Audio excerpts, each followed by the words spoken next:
Rosa Parks was an influential Black Christian woman who lived during the time period of 1913 to 2005. Parks had a large impact on the civil rights movement in the 50s and 60s and even into her later years. Rosa was born in Tuskegee, Alabama on February 4, 1913. As a young girl, she attended local rural schools, and after the age of 11, she attended the Industrial School for Girls in Montgomery. As a child, Rosa became aware of the segregation which was deeply embedded in Alabama. Rosa experienced severe racism and became aware of the different opportunities faced by white and Black children. In 1932, Rosa married Raymond Parks, a barber from Montgomery. He was active in the NAACP as well, and Rosa Parks became a supporter, helping with fundraising and other initiatives. She attended meetings defending the rights of Black people and seeking to prevent injustice. Rosa Parks detailed her life in the South very meticulously, writing correspondences to her friends about different segregation practices that were common during that time. She even went as far as saying they were conditioned to the life in the South, whether it be from public restroom segregation, library segregation, where Black Americans could not check out or read books at the white library. They had to get books sent to the colored library to be able to use it. She even listed the commonplace bus policy for segregation in her writings. Continuing on from Rosa Parks' accounts of the segregation policy, she also lists trying times in her early childhood which continued into her adulthood.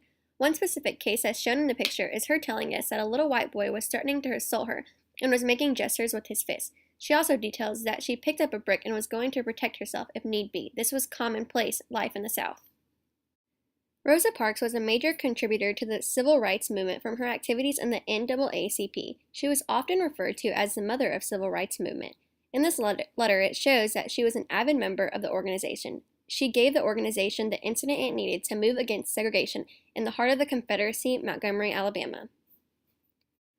Parks is also most famous for her bus boycott December 1, 1955, when she was arrested for not giving her seat up to a white passenger. This single act of nonviolent resistance sparked the Montgomery bus boycott. The boycott was put into place to desegregate the city buses. She was arrested and booked, which then was a major kickstart to her future race relations in the 50s and 60s. This bus boycott led to the fame and the transition to her being the face of freedom for the Black Americans during this time period, but not the only face. Rosa Parks was also a major contributing factor to Dr. Martin Luther King's nonviolent acts of civil rights movements on this time period as well. Parks began to give public speeches at many Baptist, Methodist, and other Christian churches of the like.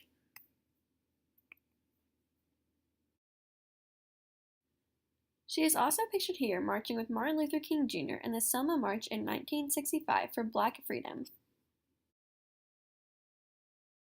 Coretta Scott King was a huge contributor and activist for American civil rights as well, and the wife of civil rights leader Dr. Martin Luther King Jr. Working side by side with Rosa Parks and MLK, she took part in the Montgomery bus boycott in 1955 and worked to pass the Civil Rights Act in 1964, along with other civil rights-related work. Among the many roles, Coretta had worked as a public mediator and a liaison to peace and justice organizations. The Montgomery bus boycott led to this.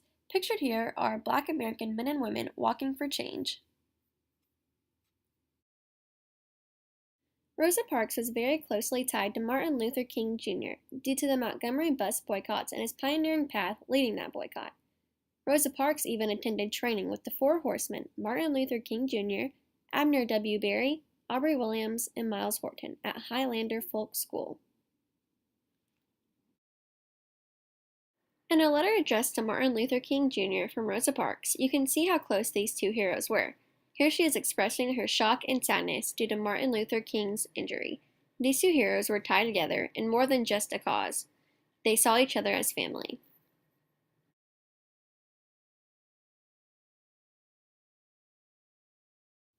Rosa Parks was awarded many things. In 1993, she was inducted to the National Women's Hall of Fame.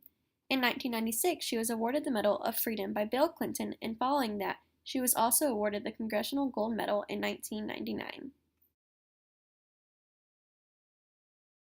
Rosa Parks was a hero and will always be remembered as one of the pioneers of the civil rights movement for being a brave, courageous Christian woman. I was fortunate God provided me with the strength I needed at the precise time conditions were right for change. I am thankful to Him every day that He gave me the strength not to move. Rosa Parks.